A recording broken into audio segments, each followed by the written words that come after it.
So as I get used to the new MP4 recording style, I got to get used to the fact that it will not save if you stop or interrupt it in the middle. So, yeah.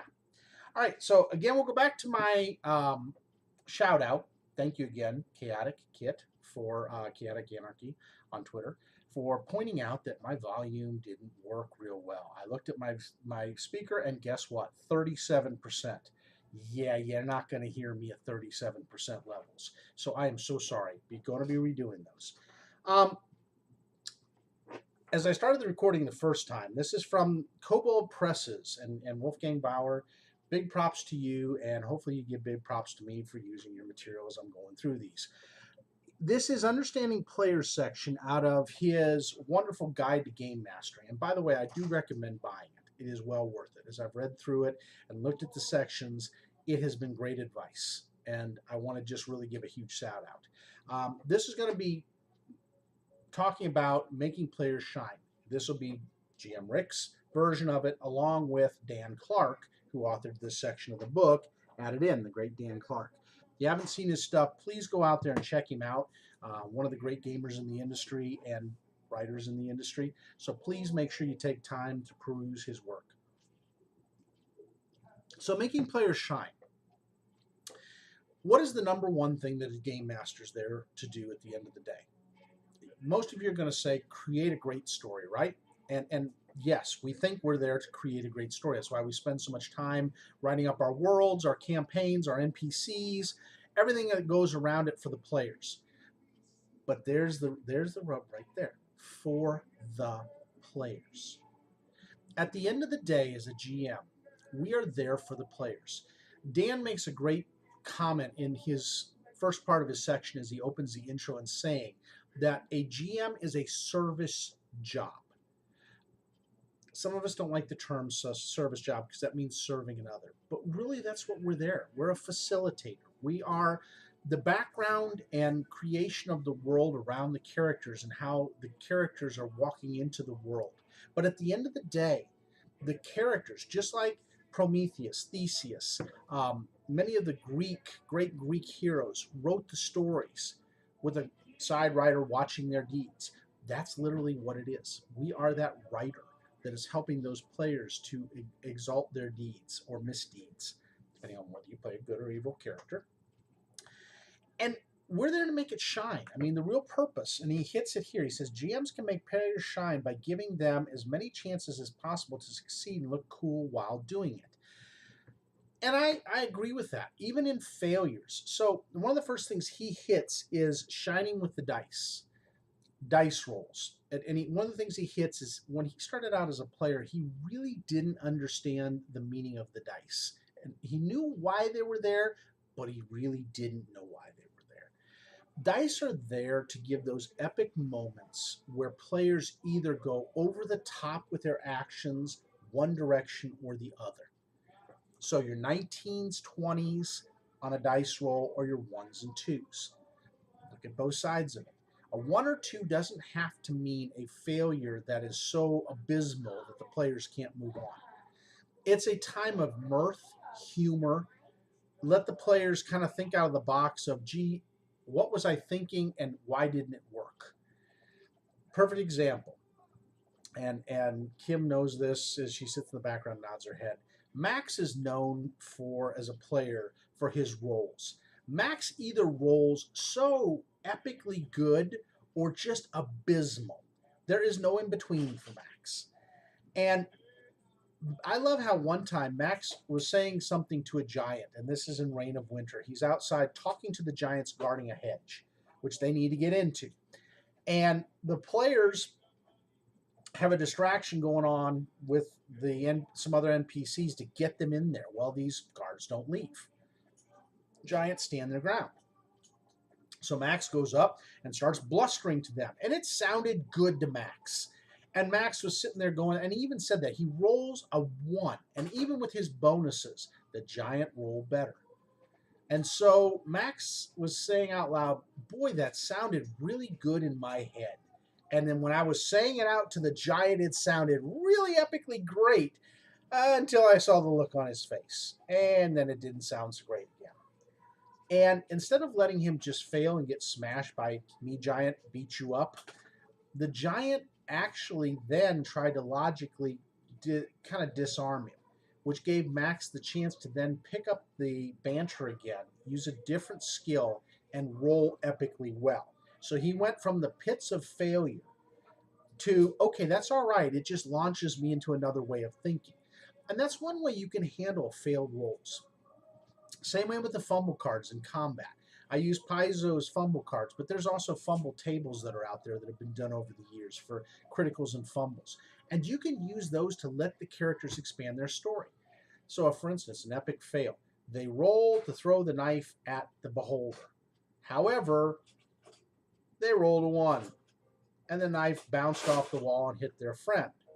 Well, then their friend can say, well, that made me mad enough that I went up there and beat the beholder just to show the guy who couldn't hit it with like a broadside of a barn with his knife that I could do it.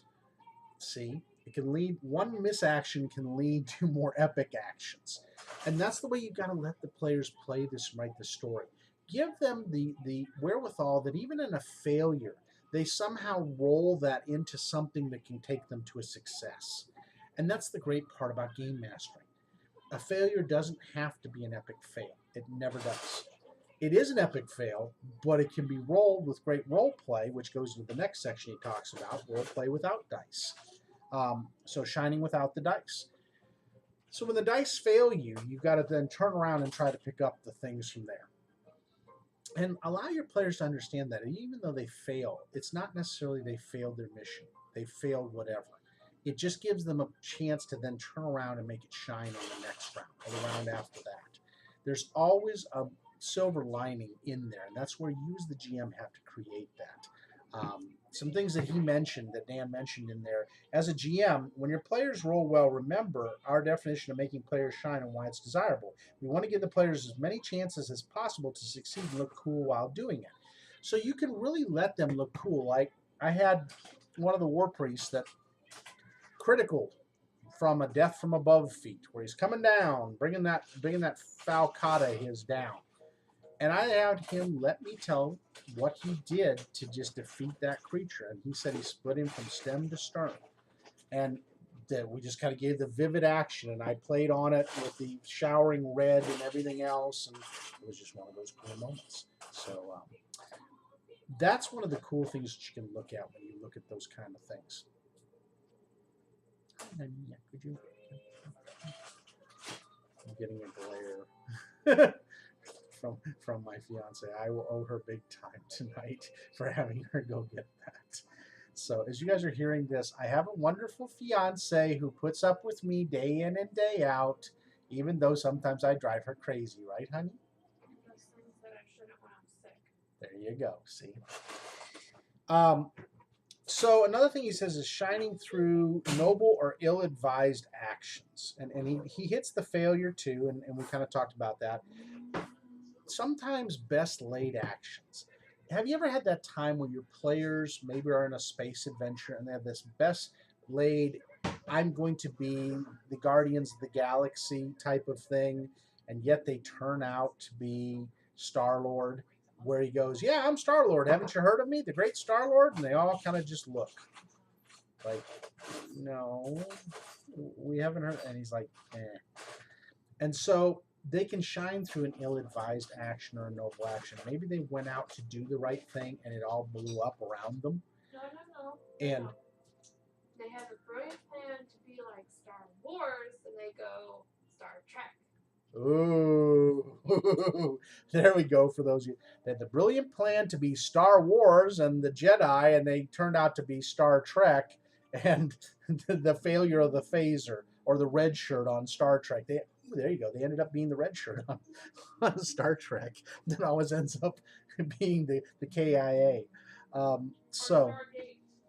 Stargate. Yeah, I love that. That's a great analogy, by the way. Let's go Farscape. Or Farscape. Oh, Farscape. That's even funnier. Yeah, with Ben Browder. That's even better. So yeah. So there's so many things that she's heckling in the background. Let them shine anyways. And one of the things that Dan says in there that I kind of agree with is when a samurai acts in strict accordance to their honor code, And when a barbarian rushes foolhardily into a burning village to save people, these are noble actions. When a chaotic goblin alchemist dares to push the boundaries of science and magic past their breaking points, and when a wizard opens a cursed intelligent magic book, these are all ill-advised actions. So you got noble and ill-advised. You can still let it shine no matter which direction you go. And you can still make it into one of those moments where they look back and go, wow, that was just one of those moments. And I love this statement he says. These are actions that are often preceded by the knowing sigh from the player in a comment like, I know I'm going to regret this, but before they dive in. Yeah. And there's a lot of those. And Reign of Winter, if you ever watch any of those things I have up there, you'll see there are many ill-advised actions or noble actions that went kaplooey around them. But they still wrote their adventure well, even so. And as a GM, we don't have to let those ill-advised actions be a so, I told you so, you did it badly. No, let them turn it around and just look back and chuckle on that moment of ill-advised planning, but then let them look at how they pulled it out anyways. How they really pulled it out of their butt to get it done. Shining through fulfilling character design. I love that one. Folks, if you haven't emphasized, and the one thing I've emphasized video after video, have your players develop their characters, backgrounds, stories.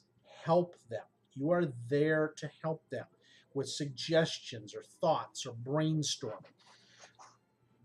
Design your story around allowing them to fulfill the things they're trying to do. Great example, DM Dystress, Miss Amanda. You may have seen her a couple times out there. She did a one-shot with us. In the one-shot, she came up with this character that I know a lot of GMs would have gone, oh my lord. It was the psychotic little preteen who had a psychotic streak to her. I let her play out her little bits of deviancy without going too far over the edge. And she had a great time because she got to play the background of story of her character. She didn't have to, I mean, I gave her chances to share that with other players, the NPCs. You got to let your players do that some. Maybe not focus on it all the time, but at least get it out there so they can feel like they're fulfilling their story and their character's destiny. Some great points he says in there are these. You should be aware of what game rule choices your players made for this character and make those choices count in the campaign. Read their crunch and fluff and flavor for their characters that they put in there. Do your best to provide opportunities for them to feel justified for investing in a little used and esoteric skills and abilities they might have chosen. Give them a chance to use some of those off abilities. Max, perfect example, the linguistics.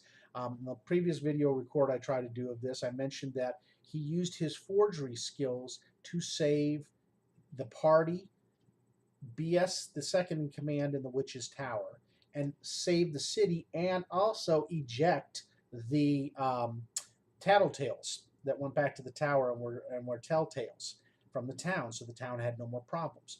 All with just a linguistic skill. Check. And I let him do this to get great forgeries, which he rolled just epically well. And he defeated this whole thing and got all the experience just for using forgeries. You don't always have to beat the monster up with a big bad stick. You can always use your wits. And that's one thing I've given Max a lot of credit for that. So all these said, you really want to let your players shine. Find ways to let them shine. Find ways to let them use abilities they chose. Find ways to let their roles count, whether they're good or bad, whether they're successful or failed. Have them shine with actions that don't require rolls, that they can just win just because the story and the BS was so great that you'd have believed it if you were standing there. Let them shine with this. And I'm going to go back on something I said I was going to do. I forgot the great Satine Phoenix and her name. And she's one of those great GMs you want to watch and watch her GM tips show. And I'm sorry, Satine, I did. And I told you I'd get you back on the next one, and I did. You had a bald moment. Yes, I did. I had bald moments. I have them. unfortunately, to the chagrin of my fiance, who laughs and rolls her eyes. There's no hair to catch it. That's right. Now it escapes because there's no hair there to trap it in. Yeah, that's me. I have those moments. But get out there and watch how other GMs are letting their players shine, and you become that way. Don't be that GM that has to be, the story revolves around you. The story doesn't revolve around you, it revolves on how well you help the players to write a great story. And you can do a great job of that no matter the system. It doesn't matter what system. You can use the Great Open Legend, you can use Cipher System, you can use Savage Worlds, you can use Shadowrun, you can use GURPS, you can use Fate, you can use Shattered RPG, you can use any of those other RPGs out there, and really, really Starfinder, and let them shine. Let them shine, regardless of the rules. Thanks for another great session here with GM Tips. I always have a lot of fun, and it's fun having my fiance here. I don't get to record them that often with her. You always hear Mini GM. She runs by on a constant basis, though you may hear less of her with her going to school. So it's a good thing. All right, folks, have a great week. GM Rick out.